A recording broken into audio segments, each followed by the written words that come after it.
Marhin sudah lama bersaing, membolot, merekrut perang perdagangan seawal abad ke-11.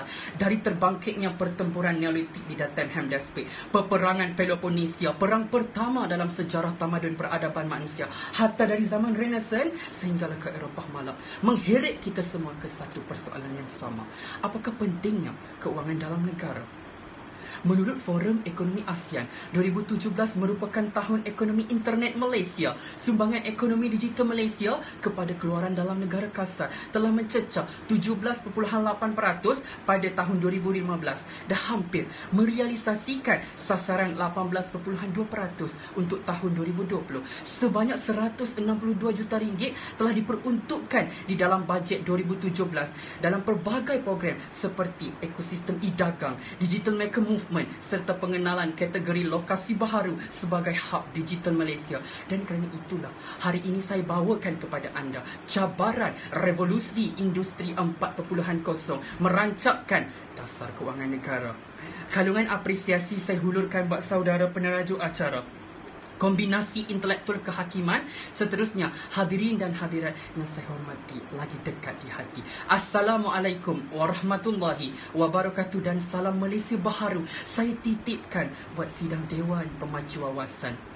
Tuan-tuan dan puan-puan, revolusi industri 4.0 ditakrifkan sebagai perubahan besar dan pantas yang berlaku seiring dengan perubahan dan perkembangan industri yang bermula semenjak kurun yang ke-18, mencakupi penemuan pelbagai teknologi baharu serta menandakan kemunculan fizikal cyber melibatkan keupayaan baharu sepenuhnya untuk manusia, teknologi dan mesin. Pada frasa ini mendukung 4 komponen utama. Pertama, internet kebendaan. Kedua, pengkomputeran awan. Ketiga, robot autonomi, automasi serta data raya. Dan keempat, kecerdasan buatan. Manakala frasa dasar kewangan negara pula mewujud kepada tindakan Bank Pusat Negara untuk mengawal kadar pertukaran mata wang asing dan mengubah kadar bunga negara.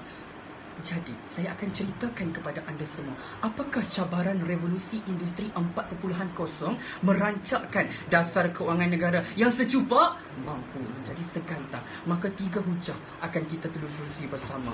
Pertama, cabaran mengekalkan unjuran positif monetari negara. Kata orang, tak kenal maka tak cinta. Jadi kita terus bercinta dengan kata kunci hujah saya yang pertama. Kementerian Perdagangan Antarabangsa dan Industri MITI telah merangka Pelan Hala Tuju Strategik Nasional di mana telah memperkenalkan Internet of Things yang diterajui oleh MIMES dengan kadar inflasi berukuran sebanyak 9.5 bilion ringgit kepada pendapatan per kapita kasar negara pada tahun 2020.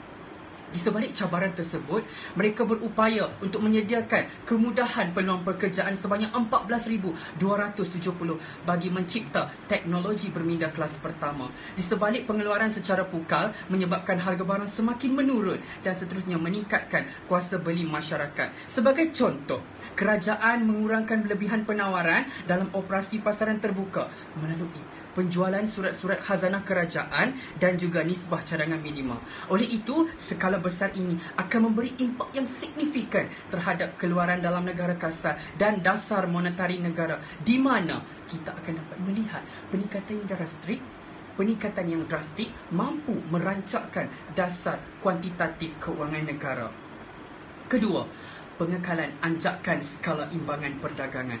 Memetik-petikkan ucapan daripada mantan Timbalan Menteri Perdagangan Antarabangsa Dr. Ong Kiam Min menyatakan cabaran ekspor mekanikal dan elektrik MNE negara sedang meningkat dengan kukuh pada kadar 43 bilion ringgit pada tahun 2020 dan akan meningkat lagi pada tahun akan datang dengan kadar pertumbuhan tahunan 4.9% pulangan aliran wang perdagangan ke Bank Pusat.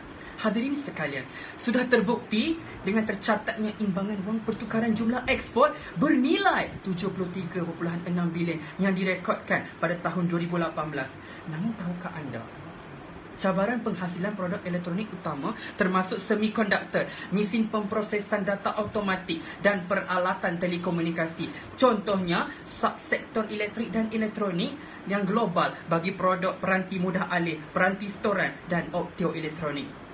Di samping itu, Pelan Hala Tuju Strategi IoT Kebangsaan 2015 menggariskan pengeluaran kos pemodalan sebanyak RM42.5 bilion daripada aliran pertambahan pertukaran mata wang asing antarabangsa antara negara-negara maju serta nisbah cadangan berkanun yang diselaras sepenuhnya pada peringkat global.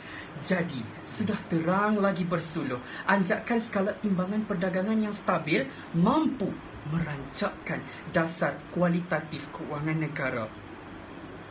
Beralih kepada indikator yang ketiga, ekstrapolasi keluaran dalam negara kasar dan pariti kuasa beli. Hadirin dan hadirat sekalian, Malaysia telah memperuntukkan sebanyak RM150 bilion untuk dana automasi bagi membantu syarikat pengeluaran untuk meningkatkan teknologi demi mempercepatkan proses pengeluaran, melipat kali gandakan produktiviti serta menjimatkan kos.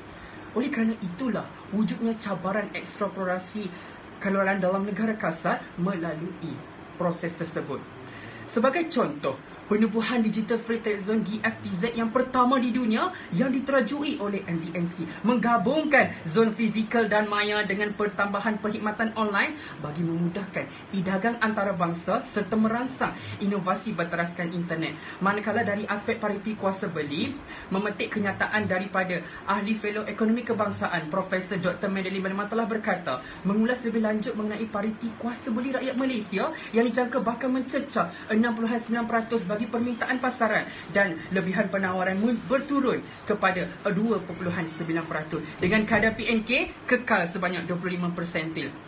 Melalui tersebut, kehadiran produktiviti pengeluaran seperti peningkatan kuasa beli isi rumah, kerajaan perlu merangka pelbagai kredit terpilih untuk memberi haluan kepada pemberian pelaburan bagi meningkatkan bekalan wang dalam defisit kewangan. Maka jelaslah diberi bahawa industri 4.0 mampu merancakkan dasar kewangan negara.